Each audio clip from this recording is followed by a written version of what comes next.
네, 안녕하세요, 여러분. 생명과학 시간입니다. 오늘은 어제에 이어서 내분비계의 질환, 두 가지를 더 정리하고 항상성으로 들어가겠습니다.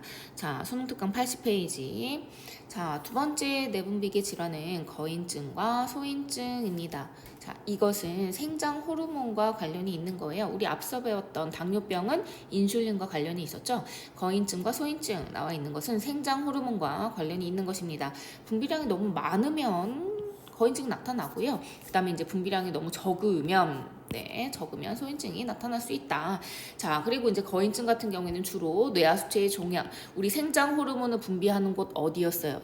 뇌하수체의 전엽에서 분비되는 호르몬이었죠. 그쵸? 자, 그래서 종양으로 인해 발병할 수 있고요. 그 다음에 이제 생장기에 생장 호르몬이 많이 분비되면 거인증이 되는 거고, 그래서 지금 보고된 바에 의하면 2m 57cm 그 정도, 지금 최장신으로 기록된 키가 이제 그 정도라고 알려져 있는데, 자, 이 생장기에 생장 호르몬 분비가 많으면 거인증이 되는 거고요. 이제 생장판이 닫힌 이후, 그러니까 생장기가 끝난 후에도 생장 호르몬이 과다 분비되게 되면 말단 비대증이라는 형태로도 나타날 수가 있습니다. 그러니까 얼굴이 커지고 손발이 커지고 이런 형태예요.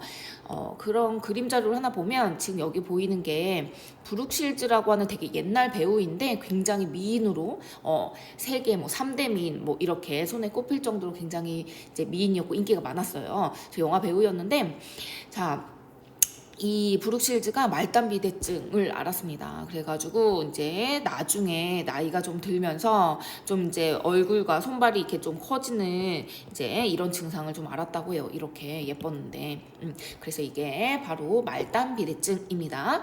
자, 이러한 거인증과 소인증은 약물 치료를 하거나 또는 이제 뇌하수체 종양 제거로서 치료를 할 수 있다. 자, 그다음에 세 번째는 갑상샘 기능 항진증과 저하증. 얘는 이제 너무 기능이 이제 계속 항진된다, 많이 일어난다 이런 이야기고요. 그 다음에 저하증은 이제 떨어진다 이런 이야기가 되겠어요. 자, 갑상샘에서 분비되는 호르몬 우리 뭐 배웠냐면 그렇죠, 티록신 배웠습니다.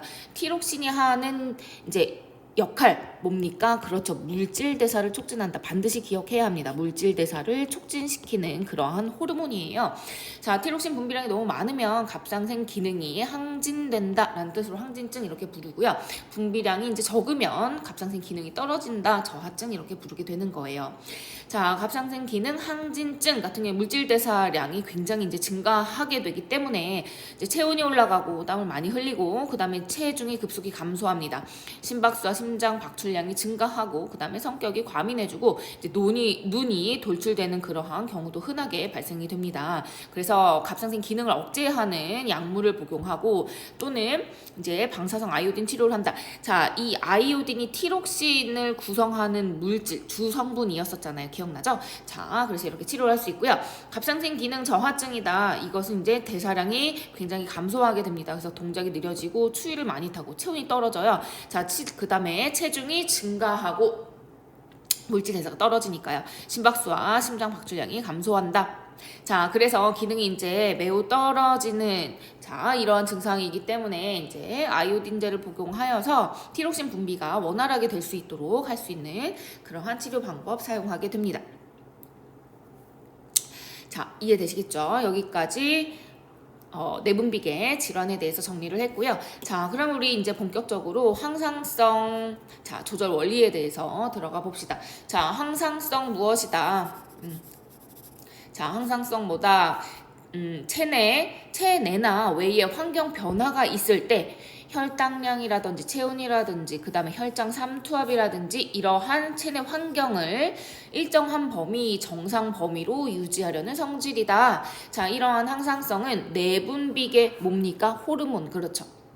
자, 호르몬을 분비하는 조직이나 기관을 내분비샘이라고 하고, 자, 그러한 기관들 모아서 내분비계라고 한다고 했죠. 그죠? 자, 내분비계와 그 다음에 신경계의 각각의 상호작용에 의해서 이렇게 조절이 됩니다.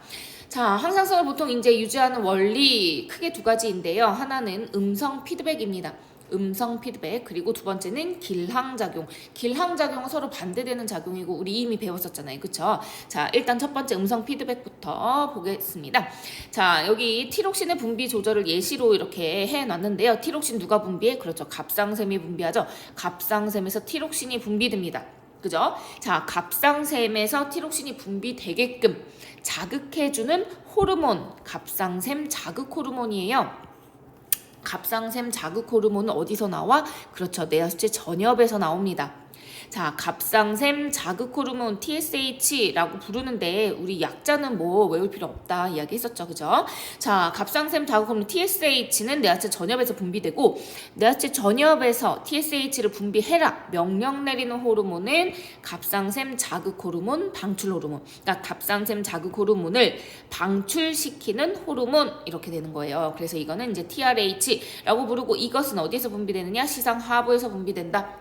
그러니까 시상하부에서 TRH가 분비되면 뇌하수체 전엽에서 TSH가 분비되고 그러면 갑상샘에서 티록신을 분비해서 표적기관에 작용해가지고 자신의 주된 기능 물질대사를 촉진하는 이런 역할을 한다 이거죠.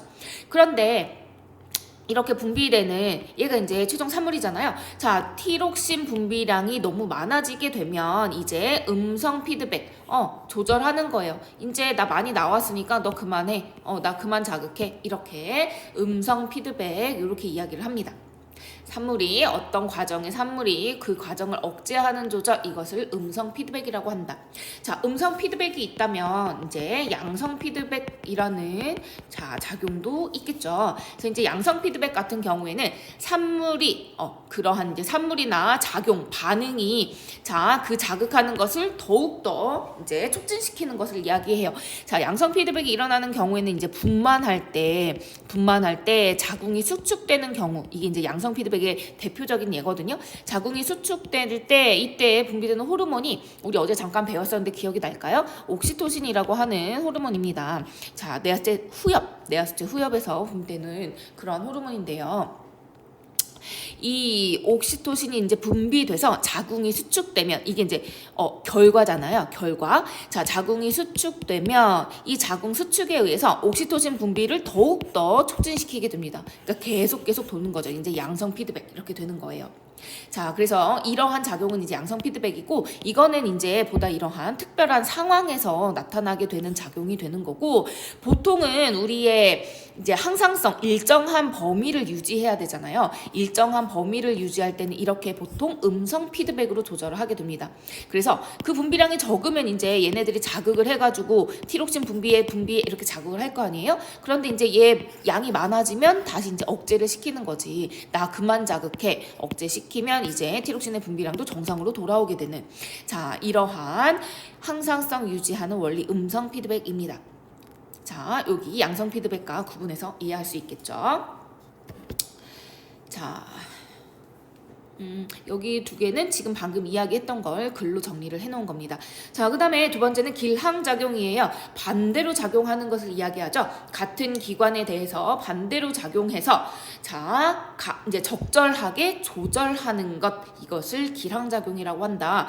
자, 대표적인 길항작용 교감신경과 부교감신경 네, 기억나죠? 자, 그리고 또한 호르몬 중에서 인슐린과 글루카곤 같은 경우에 혈당량을 조절하는 길항작용의 대표적인 예시 되겠습니다. 길항작용. 자, 81페이지 넘어가서 길항작용 또 이제 정리를 해놨네요. 교감과 부교감이 심장이라는 같은 기관에 작용을 해서 교감은 촉진시키고 부교감은 억제시키면서 적절하게 유지를 하는 상황에 따라 적절하게 유지하는 그러한 길항작용 되겠고요. 인슐린과 글루카곤은 혈당량을 조절하죠. 자, 인슐린은 혈당량을 감소시킵니다. 그죠? 글루카곤은 혈당량을 증가시켜요. 그죠? 그래서 간이라고 하는 표적 기관에 작용을 해가지고 혈당량을 떨어뜨려야 돼요. 그죠? 그러니까 포도당이 많아. 혈액 속에 포도당이 많으니까 이 포도당을 줄여야 돼. 그래서 간에서 포도당을 가지고 글리코젠으로 합성시키는 반응을 촉진시키는 겁니다. 그죠? 그러면 혈당량이 줄어들겠죠. 그리고 또한 인슐린은 이 포도당이 지금 양이 많잖아요. 이 포도당이 혈액 속에 지금 포도당이 많은 거야. 여기가 혈액이고 이제 포도당이 많으니까 이러한 포도당을 각각의 조직세포로 흡수를 시켜. 흡수해서 너 사용해 하면서 조직세포로 흡수시켜서 혈당량을 줄여주는 이러한 작용도 하게 됩니다. 그 다음에 글루카곤은 혈당량을 증가시키는 거니까 자, 글루카곤은 글리코젠을 이제 분해해서 포도당으로 만드는 글리코젠을 포도당으로 분해하는 반응을 촉진시키는 그러한 호르몬 되겠습니다.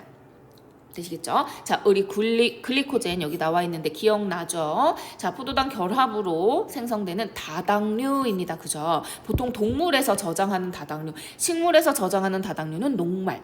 기억날 겁니다. 그래서 이 글리코젠 같은 경우에는 보통 포도당이 한 6만 개 이상 자 모여가지고 만드는 다당류 되겠어요.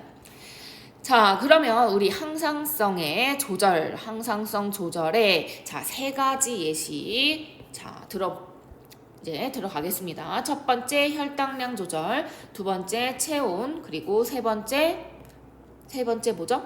그쵸? 혈장 삼투압. 얘는 혈당량. 여기 이제 나와 있으니까 우리 이제 한꺼번에 그냥 하려고 쓴 거고, 자, 혈당량 조절, 그래서 이렇게 체온 조절, 혈장 삼투압 조절 이렇게 3가지를 우리 정리하도록 할 겁니다. 그중 첫 번째 혈당량 조절 되겠어요. 자, 가겠습니다. 혈액 속에 들어있는 포도당의 농도가 혈당량이다. 뭐 우리 알고 있어요, 그죠? 자, 정상인의 혈액에는 100ml당 약 75mg에서 125mg의 포도당이 들어있다. 뭐 이 수치를 외우는 것이 중요한 게 아니고요. 자, 이러한 혈당량은 자 적절하게 조절이 돼야 합니다. 우리 체내에서 중요한 에너지원입니다. 그죠? 그래서 일정하게 유지가 되어야 한다. 자, 이 혈당량을 조절할 때 이제 주된 작용.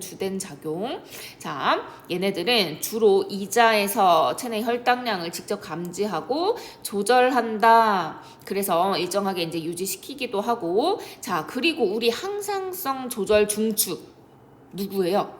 그쵸, 간내의 시상하부입니다. 간내에 들어있는 시상하부. 자, 시상하부가 모든 항상성 조절의 중추죠. 자, 그래서 시상하부로부터도 자율신경 교감, 부교감, 자율신경을 통해서 이자나 부신을 자극해서 자, 혈당 조절 호르몬의 분비를 조절하고요. 그래서 일정하게 유지시키기도 합니다.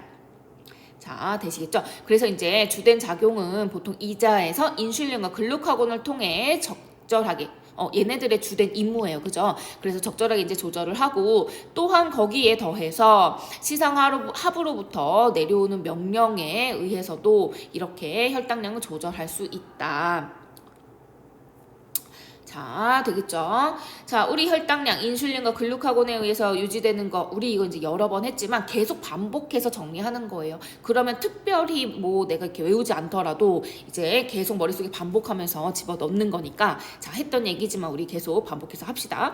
자, 인슐린입니다. 간에서 포도당이 글리코젠으로 합성이죠. 포도당을 글리코젠으로 합성하는 자, 과정을 촉진시켜요. 그러니까 이 작용을 통해서 혈당량을 감소시킨다.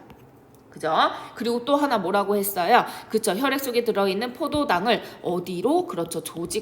각각 조직세포로 흡수시켜서 사용하게끔 해준다. 그래서 혈액 속에 포도당 양을 줄여준다. 그 다음에 글루카곤입니다. 글루카곤 혈당량 증가시키죠. 자, 간에서 글리코젠을 포도당으로 그죠? 글리코젠을 포도당으로 분해하는 과정을 촉진하는 자, 인슐린과 글루카곤 기량작용의 대표적인 예였다. 자, 그죠? 이 조절 과정이 지금 여기 또 그림으로도 나와 있습니다. 자, 정상 범위의 혈당량, 우리는 정상 범위의 혈당량을 자, 유지해야 되는 것이죠. 자, 식사를 했습니다. 식사 후에 우리의 혈당량은 증가하겠죠. 자, 혈당량 증가를 우리의 이자에서 감지할 수 있어요, 직접. 그래서 이제 감지하게 되면 혈당량 증가했으니까 감소시켜야 되잖아요. 인슐린을 분비해야 합니다. 인슐린 분비하는 거 이자의 어디라고? 그렇죠. 베타 베타세포.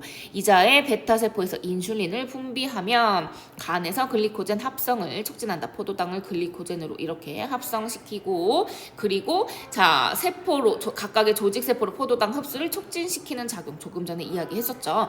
자, 이러한 작용들을 통해서 혈당량을 정상 범위까지 감소시키면 정상 범위로 돌아온다. 계속 같은 이야기입니다. 얘는 이제 글로 나타냈고요. 그리고 얘는 이제 그림으로 나타냈어요. 자, 그 다음에 우리가 이제 공복 시에 밥을 굶고 있어요. 굶었어요. 자, 공복 시에 혈당량이 감소됩니다. 자, 그러니까 이제 어떻게 해야 돼요? 증가시켜야 되겠죠? 이자의 알파 세포에서 글루카곤을 분비합니다. 글루카곤이 분비되면 어떻게 됩니까? 글리코젠을 포도당으로 분해하는 반응이 촉진되고 포도당 양이 많아지는 거죠. 그래서 혈당량 범위를 이렇게 정상 범위까지 증가시켜서 정상 범위로 끌어올린다. 이렇게 혈당량 조절하는 과정. 그래서 이제 이게 주된 과정이라고 생각하면 됩니다. 인슐린과 글루카곤.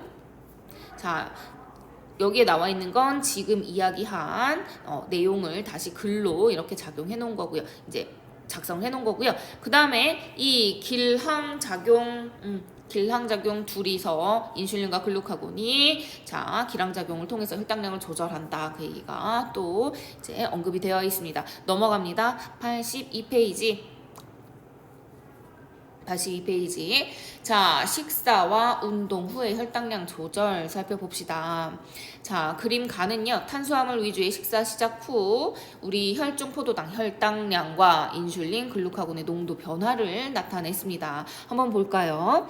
자, 식사 여기 이 시점, 요 시점에서 식사를 했습니다. 자, 식사를 했으니 이제 우리의 포도당 혈당량이 증가하겠죠. 포도당이 증가함에 따라서 인슐린은 이것에 의해서 혈당량 변화에 의해서 이 인슐린 자 분비량이 많아지는 겁니다. 그죠? 그래서 포도당 변화, 혈당량의 변화가 이제 인슐린 변화 그래프와 거의 유사하죠? 인슐린이 얘를 따라가니까요. 그래서 자 포도당 혈당량이 높아지니까 인슐린 분비량이 높아진다. 자, 인슐린에 의해서 포도당 혈당량이 낮아진다. 그럼 이제 얘가 낮아졌으니까 인슐린도 이제 다시 분비량 작아지면 됩니다. 자, 되겠죠? 그 다음에 나의 그래프는 운동 시작 후, 자, 글루카곤의 농도 변화다. 자, 운동 시작을 했습니다. 그래서 포도당을 많이 사용해요. 그래서 혈당량이 빠르게 감소합니다. 자, 그래서 이 부족해진 혈당을 보충해야 되잖아. 그러니까, 자, 누가 분비돼? 글루카곤이 이렇게 분비되는 모습. 자, 되겠죠? 자, 여기 탐구 분석 봅시다. 가에서 식사 후에 혈당량이 증가한다. 인슐린 농도가 증가한다. 자, 글루카곤 농도는 이제 감소를 하겠죠. 혈당량이 지금 증가한 거니까요. 그죠? 자, 그래서 인슐린 작용에 의해서 혈당량이 점차 낮아집니다. 그죠? 글루카곤 농도도 감소했으니까 글루카곤의 작용은 떨어지는 거잖아요. 그죠? 자, 그래서 식사 후 1시간이 지나서 혈당량이 감소되면 인슐린 농도도 따라서 감소가 된다. 자, 그 다음에 나에서는 운동을 시작했어요. 자, 평소보다 많은 양 포도당을 필요로 합니다. 그죠? 혈당량이 감소해요. 그래서 글루카곤 분비량이 증가하는 모습. 이렇게 조절되는 것. 이러한 그래프를 분석하는 이러한 것. 자, 시험 문제, 수능 문제, 모의고사 문제에 잘 출제가 됩니다. 잘 분석을 해 놓으시고요. 자, 그 다음에 밑에 자, 우리 지금 혈당량 조절에 대해서는 우리 앞에서 뭘 본 거예요? 인슐린과 글루카곤만 살펴봤습니다. 그죠? 호르몬 내분비계에 의한 호르몬 작용만 이렇게 보았는데 자, 여기서는 신경계에 의해서도 어떻게 이제 혈당량이 조절되는가 자, 그것을 볼 거예요. 자, 그러면 신경계에 의한 혈당량 조절이다. 그럼 여기에서의 조절 중추는 그렇죠. 시상하부가 되겠죠. 자, 시상하부 얘는 어디에 속해 있어? 그렇죠. 간내에 속해 있습니다. 되겠나요? 자, 그래서 간내의 시상하부에 부교감과 교감신경의 자극에 의해서도 이자의 베타세포, 알파세포가 자극받을 수 있습니다. 그러니까 우리가 앞에서 했던 것은 이자 자체도 혈당량을 감지할 수 있고요. 그리고 이제 우리 혈당량의 변화, 간내의 시상하부도 감지하거든요. 자, 그래서 간내의 시상하부의 명령에 의해서도 이자 베타세포, 알파세포가 자신의 호르몬을 이렇게 분비해서 혈당량을 조절하게 되는 거예요. 되겠습니까? 자, 그러면 생각해 봅시다. 누가 어떤 부교감과 교감 중에서 누가 베타세포를 이제 자극하고 누가 알파세포를 자극하겠는가? 자, 우리 혈당량이 높아지는 거 이거는 언제 그렇게 돼요? 그쵸? 식사하고 소화하고 자 이런 작용과 관련이 있습니다. 그래서 부교감이 작용해서 누구를 이제 자극하느냐? 베타세포를 자극한다. 그래서 베타세포에서는 누가 인슐린이 분비된다. 그러니까 인슐린을 분비시키는 건 누구? 부교감이라는 거죠. 부교감. 자, 그럼 인슐린이 작용하면 간에서 포도당을 글리코젠으로 합성시키는 반응이 촉진된다. 그래서 혈당량은 이렇게 감소가 된다. 자, 그러면 교감신경은 이제 누구를 자극하겠습니까? 누구에게 자극을 주겠습니까? 그렇죠. 이자의 알파세포입니다. 이자의 알파세포를 자극해요. 알파세포에서는 뭐가 나와요? 글루카곤이 나오죠. 자, 그거 생각하면 돼요. 교감신경이 활성화된다. 싸움 도망 반응. 우리는 에너지가 많이 필요해요. 물질 대사 많이 해야 돼요. 세포 호흡 많이 해야 돼요. 그러면 어때? 혈당량이 이제 높아야 돼. 그러니까 이제 그 포도당이 많이 필요한 거야. 그죠? 그 작용과 연상해서 생각하면 됩니다. 그래서 우리의 혈당량이 떨어졌을 때 그 혈당량을 높여줄 때도 역시 교감신경이 알파세포를 자극해서 글루카곤을 분비시켜서 글리코젠으로부터 포도당으로 이렇게 분해하는 작용을 촉진시켜서 혈당량을 증가시키는 것이다. 되겠습니까? 네. 그래서 각각의 부교감과 교감이 무엇을 자극하고 혈당량을 어떻게 조절하는지 자, 이것도 정리를 확실하게 해 두셔야 합니다. 시험 문제에 잘 나와요. 그러니까 우리 지금 배우고 있는 이 항상성 조절 단원, 이 단원에서 혈당량 조절, 체온 조절, 그리고 혈장 삼투압 조절 세 가지가 모두 다 자주 등장하는데 혈당량 조절도 굉장히 자주 출제가 되니까 확실하게 정리를 해 놓으셔야 됩니다. 그죠? 그래서 부교감이 작용한다, 혈당량 감소시킨다. 그죠? 우리가 식사를 많이 한 경우 혈당량이 증가하니까 감소시켜야 되겠지. 그것과 이제 연관 지어서 생각하면 좀 쉬울 거고, 그 다음에 교감신경은 혈당량을 증가시키는 이러한 작용을 한다. 우리는 에너지가 많이 필요하고 혈당량 증가시킨다. 자, 그죠? 이렇게 연결해서 기억을 해 놓으시면 좋겠습니다. 자, 그러면 여기 이제 또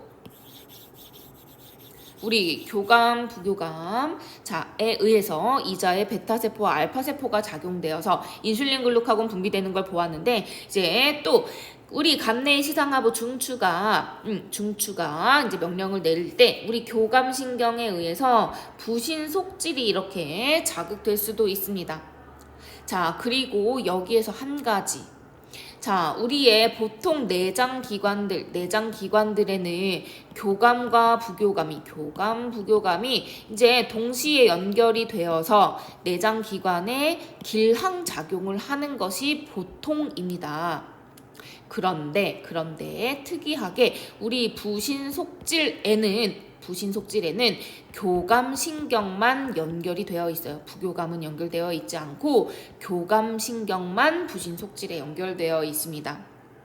자, 그래서 이 교감신경이 부신속질을 자극하게 되면 부신속질에서 주로 분비하는 호르몬 뭐였어요? 그렇죠. 에피네프린도 분비되고 노르에피네프린도 분비된다 이야기했습니다. 거의 비슷한 작용을 하죠. 그죠? 그리고 교감신경의 절후 신경절 이후 뉴런에서도 분비되는 게 노르에피네프린이잖아요. 그러니까 작용이 거의 비슷한 거예요. 그렇게 연관을 지어야 합니다. 자, 그래서 우리 부신속질에는 교감만 연결이 되어 있고 저 교감신경의 명령에 의해서 부신속질에서는 에피네프린이 분비되고 이 에피네프린 하는 작용, 혈당량을 증가시켰습니다. 그죠? 혈당량을 증가시키는 역할을 했었어요. 그죠? 자, 우리 에피네프린이 혈당량을 증가시키는데 그 증가시키는 방법은 어떻게? 글리코젠으로부터 포도당으로 분해시키는 작용을 이렇게 촉진시켜서 혈당량을 증가시키는 방법. 그러니까 글루카곤이랑 혈당량을 증가시키는 방법이 자, 똑같죠. 그죠? 자, 그래서 교감신경이 부신속질을 자극하면 부신속질에서 에피네프린이 분비가 되고 에피네프린에 의해서 자, 글리코젠이 포도당으로 분해되는 반응이 촉진되고 혈당량이 증가된다.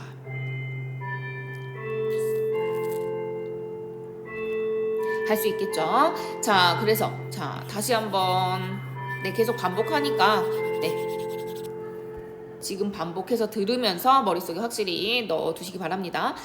자, 다시 한번 합니다. 혈당량이 정상 범위보다 높다. 그러면 높으니까 낮춰야 되겠지? 감소시켜야 됩니다. 가봅시다. 간내의 시상 하부에서 자, 교감, 부교감. 그렇죠. 부교감이 누구를? 이자의 베타세포를. 베타세포에서 뭐가 나와? 인슐린. 인슐린은 뭐를 해? 포도당을 글리코젠으로 합성시켜. 그리고 또한 포도당을 조직세포로 흡수시켜. 그죠?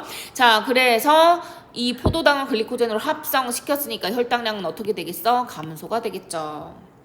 자, 이번에는 요걸 해보자. 혈당량이 정상 범위보다 낮다. 그럼 우리는 어떻게 해야 돼? 증가시켜야 돼. 자, 간내 시상 하부로 간다. 간내 시상 하부는 교감신경, 간내 시상 하부에서 교감신경에 의해 이자의 알파세포가 이렇게 자극이 되면 알파세포에서는 누가 나와? 글루카곤이 나오지. 글루카곤은 뭐를 해? 글리코젠으로부터 포도당으로 분해되는 반응을 촉진시켜. 그래서 어떻게 해요? 혈당량을 증가시켜요. 자, 또한 교감신경에 의해서 자극되는 것도 누구? 부신속질. 부신속질에서 뭐가 나와? 에피네프린 나오지. 에피네프린이 나오면 역시 글리코젠을 포도당으로 분해하는 반응이 촉진되고 혈당량은 증가가 되더라.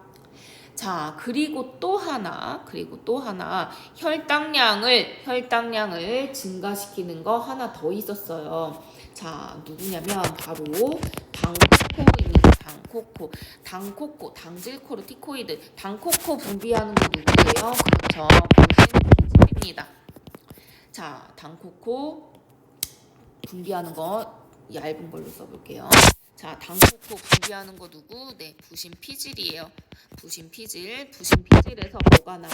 당코코가 나옵니다. 여기 당코코가 분비된다. 이렇게 쓸게요.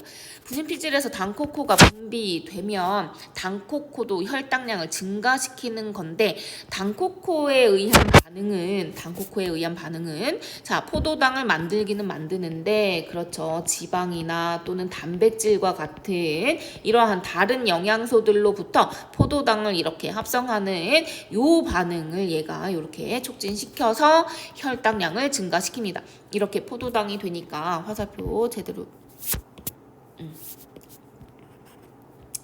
자, 이러한 반응을 통해서 얘가 어떻게 돼? 혈당량은 증가가 이렇게 됩니다. 자, 그래서 이런 반응을 포도당 신생과정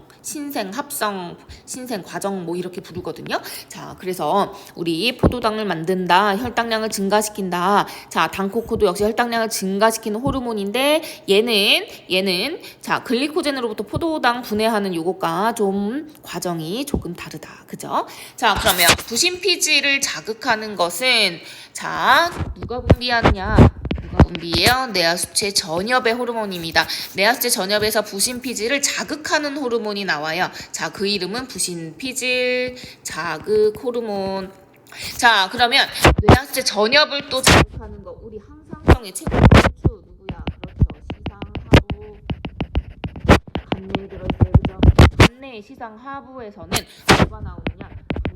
부신피질 자극 호르몬, 방출 호르몬 이렇게 나와요. 부신피질 자극 호르몬을 방출하라는 호르몬. 이름 길죠. 그래도 의미를 알고 있으면 이걸 기억하는 건 크게 무리 없을 거예요. 그죠? 부신피질 자극 호르몬, 방출 호르몬이 어디서 나온다? 시상하부에서 나온다. 시상하부에서 부신피질 자극 호르몬, 방출 호르몬이 나오면 뇌하수체 전엽에서 부신피질 자극 호르몬이 나오고 부신피질 자극 호르몬이 부신피질을 자극하면 당코코가 분비되어서 어떻게? 포도당을 만들어서 어떻게 한다? 혈당량을 증가시킨다. 자, 되겠나요? 자, 그래서 우리 혈당량을 증가시키는 거 뭘로 써볼까? 이걸로 써볼까? 자, 혈당량을 증가시키는 거 세 가지. 혈당량을 증가시키는 호르몬 세 가지. 자, 호르몬 세 가지 뭘까요? 그렇죠. 일단 글루카곤, 그죠? 자, 그 다음에 에피네프린, 그리고 또 뭐다? 그렇죠. 당코코. 자, 그 다음에 혈당량을 감소시키는 호르몬은 누구? 그렇죠. 우리 인슐린. 이렇게 정리할 수 있겠습니다. 혈당량 감소시키는 거 인슐린, 혈당량 증가시키는 거 이렇게 세 가지 있다. 그죠? 자, 그 다음 여기 2번에 나와 있는 글을 보면요. 자, 추위나 긴장 등의 스트레스 상황. 그럼 교감신경이 보통 작용이 됩니다. 그죠? 자, 이럴 때 시상하부는 신경계와 내분비계를 조절해가지고 자, 에피네프린 어디서 나오는 거야? 그렇죠. 부신속질. 그죠? 얘는 부신속질. 그죠? 교감신경 자극에 의한 부신속질에서 에피네프린이 분비가 되고 그 다음에 당코코 어디서 나와? 그렇죠. 부신피질. 부신피질에서 당질 코르티코이드가 분비된다. 자, 요렇게 그래서 혈당량을 이렇게 높일 수 있다. 자, 그러니까 지금 2번에서 정리한 건 뭐야? 그러니까 혈당량이 떨어졌거나 이것은 아니고 혈당량이 떨어져서 혈당량 조절이 되는 건 아니고 우리가 춥거나 긴장하는 이런 스트레스 상황이 있을 때 우리 시상하부는 자, 이렇게 혈당량을 높여서 이제 물질 대사를 촉진시키고 그리고 에너지를 많이 만들고 이러한 스트레스 이렇게 발음이 안 돼요? 자, 스트레스 상황에 대처를 하는 그러한 방식으로 작용을 하게 됩니다. 아시겠나요? 네, 이렇게도 작용할 수 있다라는 거. 자, 이런 이야기. 어쨌든 혈당량을 증가시키는 거 우리 이렇게 정리했었던 거. 그죠? 자, 잘 정리를 해 두시기 바랍니다. 자, 그 다음 체온 조절입니다. 체온 조절.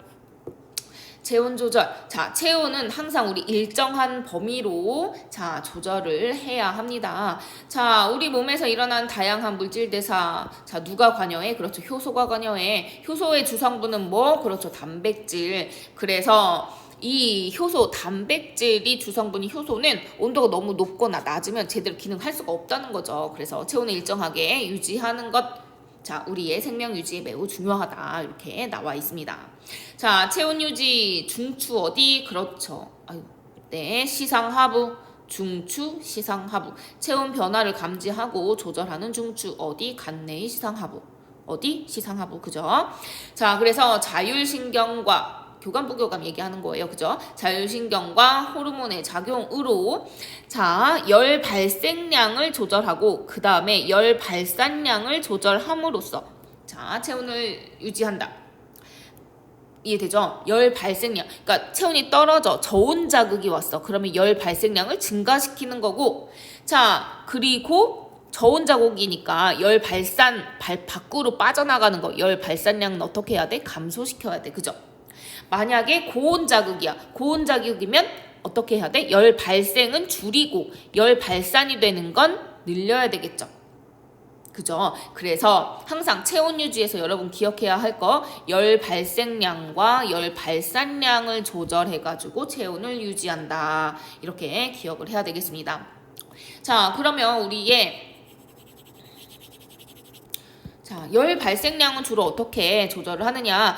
물질 대사를 증가시키고요. 그리고 우리의 근육 운동, 몸이 떨리게 막 부르르 떨려요. 그죠? 자, 떨면서 근육 운동에 의해서 자, 열 발생을 많이 시키는 겁니다. 물질 대사를 하고 열 발생량을 이렇게 증가시키는 거예요. 자, 그래서 이런 방식으로 열 발생량을 이렇게 만들 수 있고 그다음에 열 발산되는 것 밖으로 빠져나가게 하는 거, 그죠? 땀에 의해서 수분 증발이 되거나 또는 피부 근처 혈관, 피부 근처의 모세혈관에 혈관을 수축 이완시키는 거예요. 이것을 조절해가지고 자, 만약에 열 발산량을 증가시키고 싶으면 피부 근처 혈관을 어떻게 해야 할까요? 그렇죠. 이완시켜서 넓게 만듭니다. 그래서 여기로 흐르는 혈액량이 증가되면 밖으로 빠져나가는 열이 그만큼 더 많다는 거예요.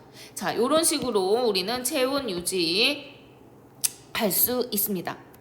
되겠죠? 자, 넘어갑니다. 자, 체온 조절 과정. 우리는 정상 범위 체온을 유지해야 합니다. 그죠? 그런데 이제 저온 자극이 왔어요. 저온 자극이 와서 체온이 하강합니다. 그럼 우리는 어떻게 해야 돼? 체온을 상승시켜야 되겠죠. 자, 체온 유지의 중추 시상하부가 감지하고 자, 그래서 어떻게 근육을 떨리게 만들어서 열 발생량을 증가시킵니다. 자, 그리고 또한 피부 근처의 혈관은 어떻게 해야 돼? 이렇게 지금 수축이 된 모습. 그죠? 얇게. 이쪽은 어때요? 확장이 됐지. 이완된 거야. 자, 얘는 수축. 그래서 수축이 되면 여기로 지나가는 혈액량이 그만큼 줄어들어요. 그죠? 혈액량이 줄어드니까 밖으로 빼앗기는 열이 그만큼 줄어드는 거예요. 그죠? 그래서 열 발산량은 감소시킨다. 자, 여기 시상하부가 감지했어요. 그쵸? 그래서 자, 근육이 떨려서 열 발생량은 증가시킵니다. 그 다음에 혈관이 수축돼서 열 발산량은 감소시킵니다. 그래서 우리의 체온이 상승했지. 그래서 정상 범위로 다시 돌아왔다. 자, 그러면 반대. 체온이 고온 자극이에요. 체온이 상승합니다. 시상하부가 감지해요. 자, 그러면 우리는 땀을 분비해서 열 발산량을 증가시키고요. 또한 피부 근처의 혈관, 피부 근처의 모세혈관을 확장시켜. 그래서 열 발산량을 또 증가시킵니다. 그죠? 열 발산량을 증가시키고 열 발산량 증가시키고 그죠? 자, 땀과 피부 근처의 모세혈관을 이용해서 그래서 이제 체온이 하강하면 정상 범위로 이렇게 돌아오겠다.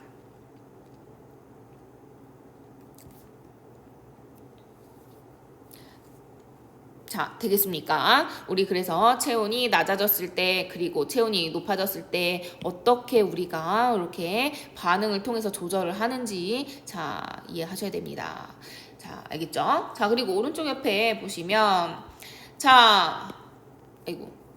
저온 자극, 날씨가 추워지면요, 우리 피부에 소름이 돋죠. 자, 이렇게 피부에 소름이 돋는 게, 자, 어떤 원리냐면, 교감신경에 작용을 하고, 교감신경에 의해서 우리 이제 털을 세운 털 세움근이 있어요. 이 털 세움근이 수축을 하게 됩니다. 그래서 피부에 이렇게 소름이 돋는 거예요. 교감신경. 그러니까 자 뭐야 저온 자극이 밑에 다시 할 거예요. 나올 거예요. 자 저온 자극이 온다 그러면 교감신경이 작용을 하고요. 자 그리고 이제 우리 고온 자극이 온다 그럼 이제 부교감신경이 작용을 하게 됩니다. 자 그래서 저온 자극이다 춥다 소름이 돋게 하는 거 교감신경 털세운근을 수축시킨다. 그 다음에 우리 저온 자극일 때 피부 근처 혈관 어떻게 해야 돼? 수축해야 되죠. 그죠?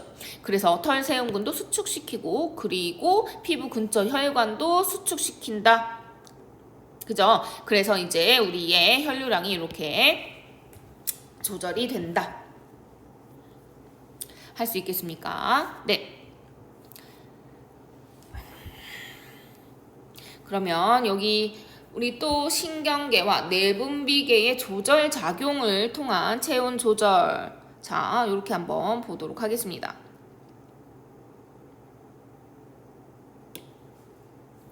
자, 우리 저온 자극부터 보도록 할게요. 왜냐하면 저온 자극에 보다 더 일어나는 이러한 작용들이 조금 더 많거든요. 왜냐하면 우리 저온 자극일 때는 열 발생량도 증가시켜야 하잖아요.